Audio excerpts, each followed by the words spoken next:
I think I am live.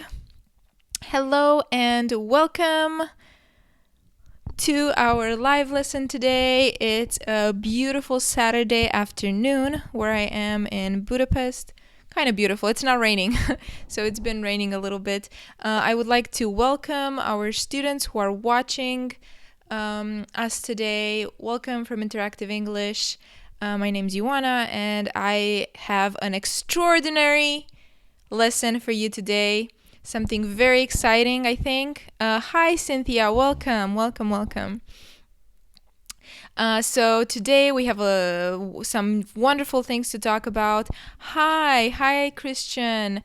Hi, Patricia. Hi, Ayman. Hi, Ahmed. Welcome. Oh, we have some wonderful people here from Chile, Mexico, France. So wonderful to see you all, and welcome. And yes, hello everyone. I am speaking, like I said, here from Budapest, and we are very happy to have people from all over the world join us today. So I am going to show you what I'm going to talk about today, about useful study practices.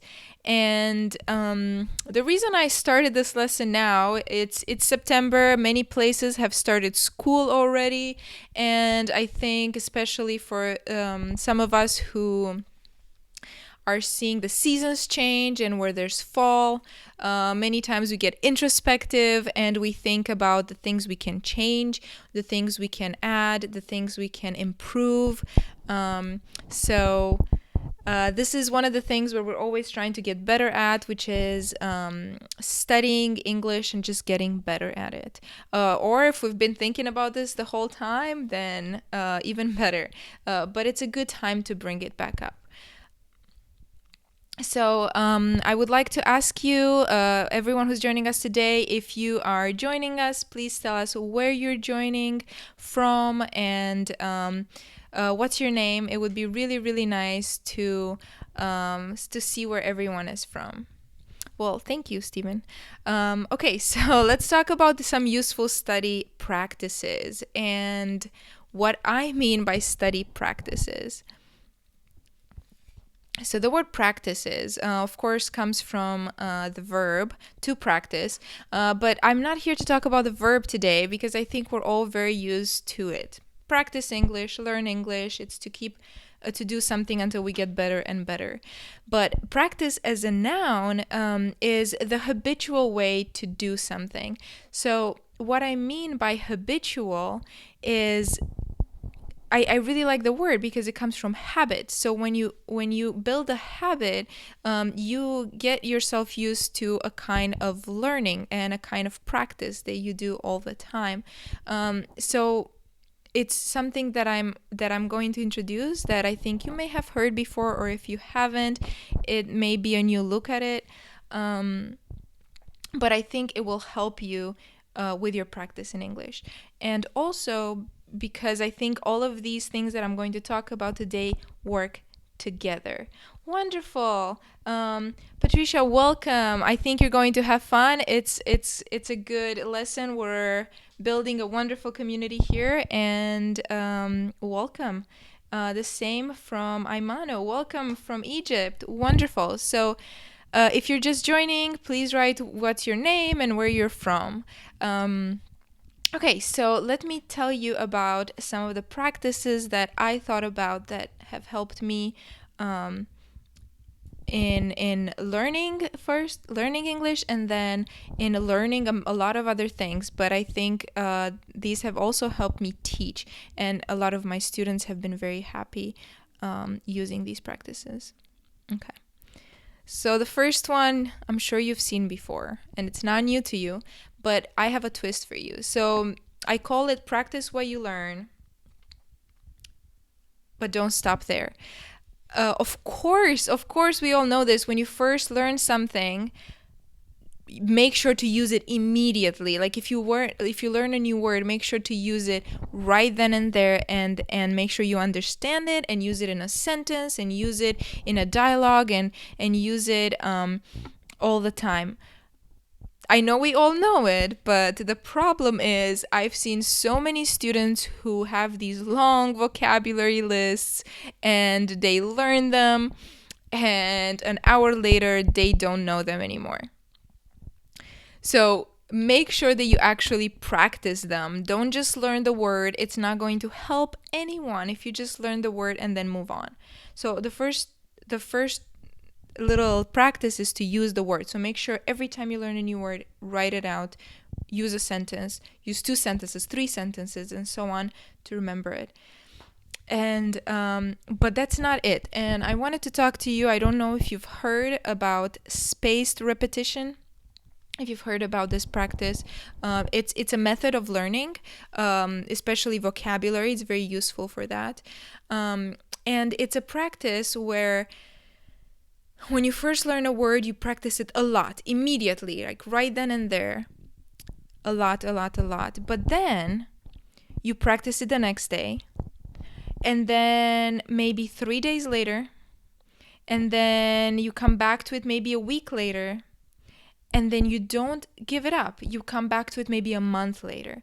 So you space out how many times you practice a word so that you can keep coming back and to it. And it's been proven to really, really help improve our retention of words. And of course, what is language if not vocabulary, right? So we want to make sure that we retain as many new vocabulary words.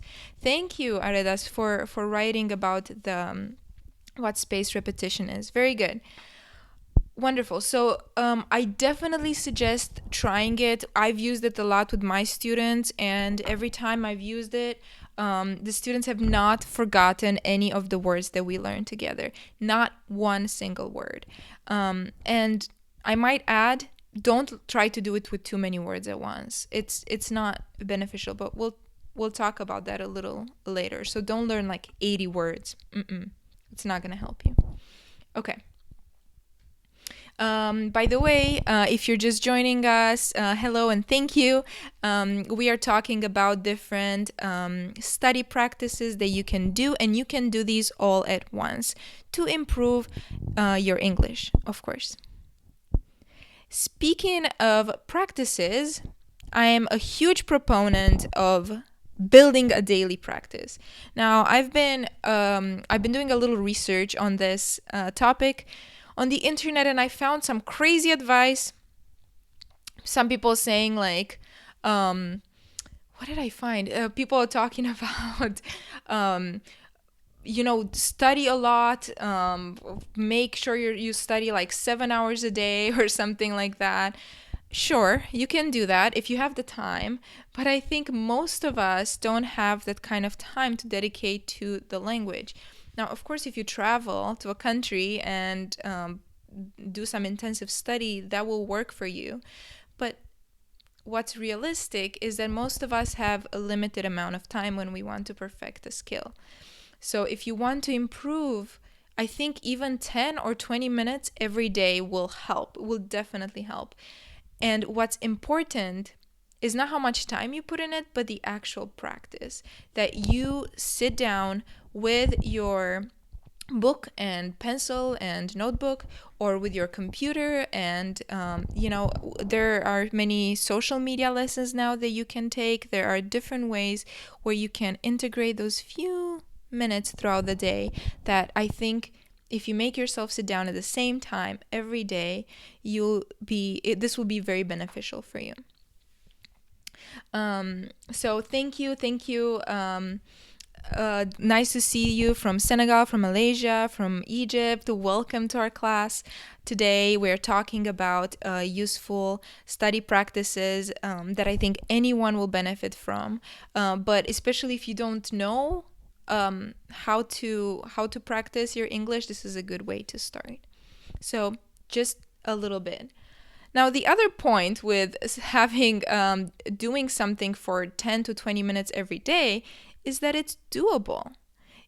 We have 10 minutes. We can sit down because I've done this especially with things like exercise, where I said I'm going to start working out 5 days a week, 2 hours every day.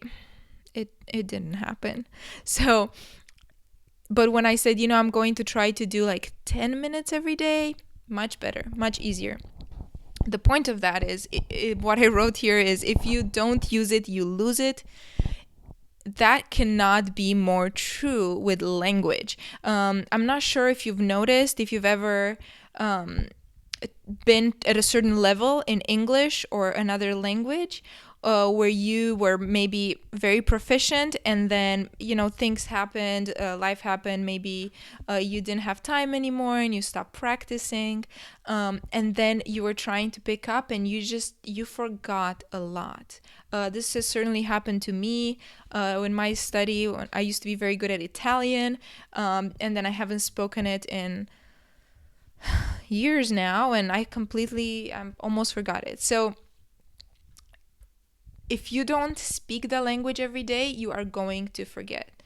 And this is applicable to many other parts of our lives. Like I'm sure you've noticed with exercise or playing a sport or something like that. Very nice to meet you from Korea. Again, thank you guys for joining us.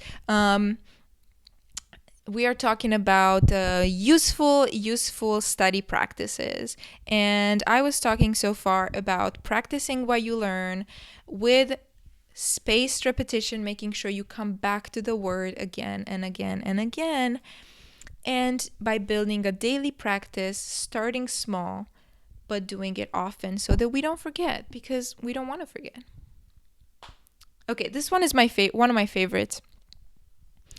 I wanted to ask you if you know what your learning style is. So if you've ever heard of a learning style, I'm going to talk about it in 1 second. But if you know what your learning style is, I wanted to ask you to write it down in the comments, in the chat, because I'm really curious to see how we all learn, okay? So for me, I will tell you now and then I'll explain what it is. My learning style, I'm a combination of visual and kinesthetic. So that's my learning style. It's a combination of the two, but I wanted to see if you guys knew. Okay, so learning styles. Generally speaking, in education, we say that students learn with 3 different learning styles. Some of us learn some of us are visual learners, so we learn by looking at pictures, colors. We're very good. So if you've ever caught yourself like highlighting or organizing things a lot by color, if that stimulates you and you understand better, then you might be a visual learner, or it might be part of how you learn. There's actually a test that you can take. There are many tests. If you go on Google and just type in find your learning style, there are a lot of really good tests out there that can help you figure out what kind of learner you are. But I'll talk to you about why this is important in a second. Now, an auditory learner is a person that learns a lot by hearing, listening to things. So maybe if you notice that you catch more words by listening to people, or by listening to the radio, or by listening to podcasts, you might be auditory. And kinesthetic learners are learners who learn by doing things, by movement. That's where it comes from, is movement. So, for example, if you've noticed, children many times are taught with kinesthetic methods. So they move things a lot in the classroom. They build things. They have to make things. It's too bad that later teachers don't use this method so much in the classroom anymore, because it's actually very, very useful. Let's see. Thank you guys for sharing. It's so nice to see. See, we have visual and auditory. I think a lot of us are visual and auditory. Those are very, very useful. Like I said, I'm kinesthetic, so for me, it helps when I do something. Like, it's good Great to see, great to hear, but when I do it, I really understand it. So if you're kinesthetic, maybe if you hold flashcards and you move things around, that can help you learn better. If you write things down, the action of writing helps you remember things. So it's actually it's very good to know what you are. But thank you guys so much for sharing. Now, the reason I said that you need to find your learning style is because then you can apply it to your knowledge. So if you know that you're a visual learner, then you can look at pictures instead of trying to listen to definitions. Look at the pictures. And if you know you're for example, an auditory learner, you can make yourself listen to podcasts or the radio to have some really good practice. So there are ways to be able to learn according to your learning style. So it's really cool. Okay, now the other question I had for you guys was, when do you learn best? Is there a time that you've noticed that you are better at learning than other times during the day? So I was wondering if you guys can write down what time of the day you are most active, you think your mind is focused, and you learn the best. For me, it's usually in the morning. And I have done this in university where I tried to stay up because everyone else was staying up and studying at night. And it was a disaster. I could not do it. I had to read a paragraph like 7 times. I could not do it. It always had to be in the morning. So I've learned that for me, the best time to learn is in the morning, which meant that now I know that if I want to improve my English, not my English, but if I'm trying to learn another language, the best time for me to study is the morning, or the best time to work. So it really, really helps if you guys find out when the best time of practice is for you and use it, because you will learn much faster when you're most active and your brain is like, it want to absorb all the information.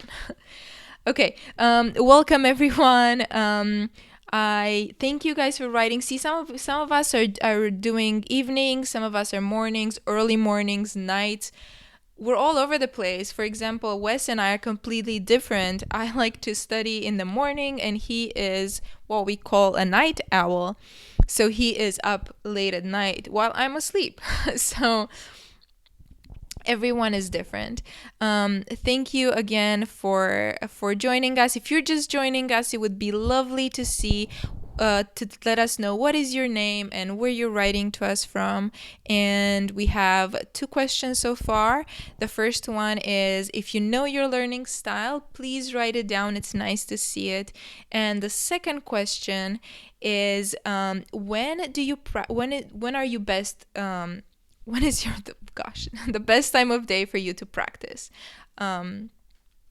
Because some people, we all have different times. Okay, wonderful. I have a little footnote to this kind of advice. So it's good to follow what you're good at. But if you want to challenge yourself, I would suggest to practice what you're not good at.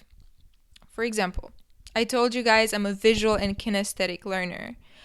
I am not an auditory learner. I have a really hard time listening. So for me, when I try to challenge myself in Spanish, for example, I don't watch something and I just try to listen. So I'll listen to music and try to understand all the lyrics. I'll listen to people speaking on the radio when it's on. So in that way, I am making it more difficult for myself. So I'm creating a challenge and thus improving. It's the same, for example, if you're a visual learner and you're maybe used to using subtitles on the TV. I've noticed a lot of people do this who are very advanced learners. They'll use subtitles. Well, if you want to make it a little bit more difficult and challenge yourself and become better, I would say turn off those subtitles and listen and watch So you're making it a little bit more difficult for yourself. And you can do this as a practice, like I said, every day. If it's too difficult to never have the subtitles, remember what I said about the daily practices? Do it for 10 minutes. If you're watching an English movie, just for 10 minutes, turn off the subtitles and try to understand. Okay, very nice. Welcome, everyone. Oh, from India, from Vietnam. So wonderful to see you guys. Thank you for joining in. I'm just going to go over very quickly about what we've been talking about, which are some useful study practices. So the first one is practicing what you've learned and spaced repetition, which means to come back to a word again and again, even a month after you've learned it. The second one is to just do a little bit every day, like even 10 minutes if you have them. And the third one is to find your learning style, use it to your advantage, but also challenge yourself and make sure that you don't stay with the same style. Wes is the moderator. Yes, thank you.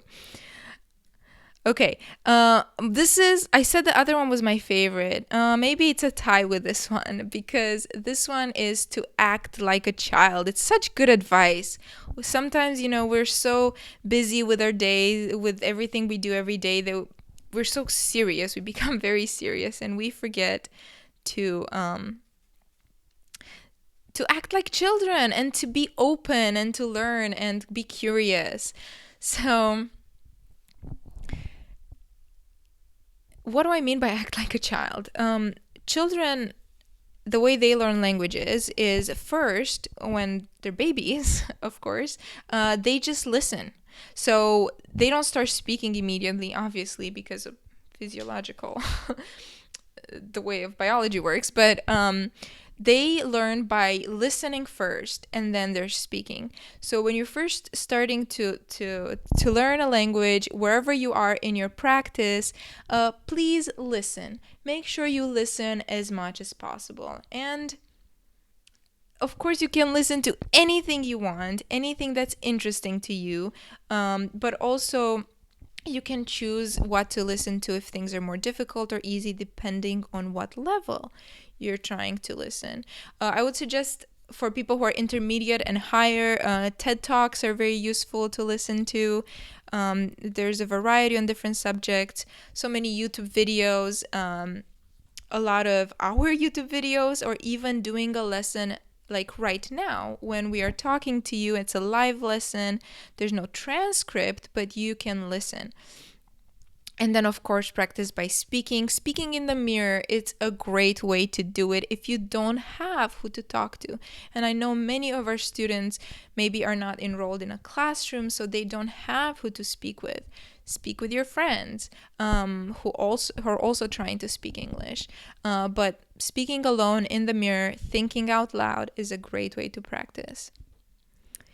And I'm never going to stop saying this one. I know I've said it in like maybe 2 other lessons. We have a whole video about this, and then I'm never going to stop saying it. It's okay to make mistakes. Don't be afraid of it. Okay? Listen. You are going to make mistakes. You are going to sound silly. People might not understand you. It's okay. I think the thing that is important here for me is that children do this a lot. They make mistakes. Sometimes they make bad mistakes. But you know what? They forget about them really quickly. They just get over them. That's how we should be. You make a mistake, who cares? So what? Let's move on. We're trying to become better learners, right? So in that sense, we should never stop learning. And like I said in a previous video, when you realize that you never stop learning, it doesn't bother you as much when you make mistakes because you realize, oh, you're going to keep learning, so it's okay. Okay, the best advice is to have fun with it. So please, if you hate sports, just came on the top of my head. If you hate sports, Don't make yourself read sports articles. Okay, so you're not going to have fun. If you hate, I've read articles like, about like chemistry or just things I'm not really familiar with, or physics or something. You're not going to have fun. So find things that are fun for you. Play games, speak, laugh, watch comedies, like watch things that make you that help you have a good time. I didn't put it in this video, but there is this thing called affective filter, and the way we learn is whenever our filter, which means like we're scared, the information we receive is usually filtered, right? So whenever we are a little scared or nervous or afraid to make mistakes, it's very hard for us to put out the information that we want. But when we lower that filter, when we relax, when we're happy, it's so much easier for us to be able to speak, to actually engage with someone else in a language. So have fun. Don't worry about it. Make mistakes. Be a child. You're learning a language. It's new. It's okay. People are going to be understanding. And it's fun. It's something new that we're learning. So why not enjoy it? Okay, I'm almost to my last one. I just wanted to welcome everyone again for joining us. If you're new here, I wanted to thank you for joining us. If you could leave your name and tell us where you're from. And also to answer, if you know what your learning style, I'd love to know what it is. And what time of day do you learn best? So far, we've been talking about different useful daily practices that you can learn and that you can practice. So we have practicing what you learn, building a daily practice, finding your learning style, acting like a child. And the last one is to be a turtle. And what do I mean by be a turtle? Okay, my other question is, do you guys know what is the name of the cartoon rabbit in this picture? If you guys know, please write it down. I'm curious to see if you know him. So if you know his name, please write it down. Okay, so what do I mean by be the turtle?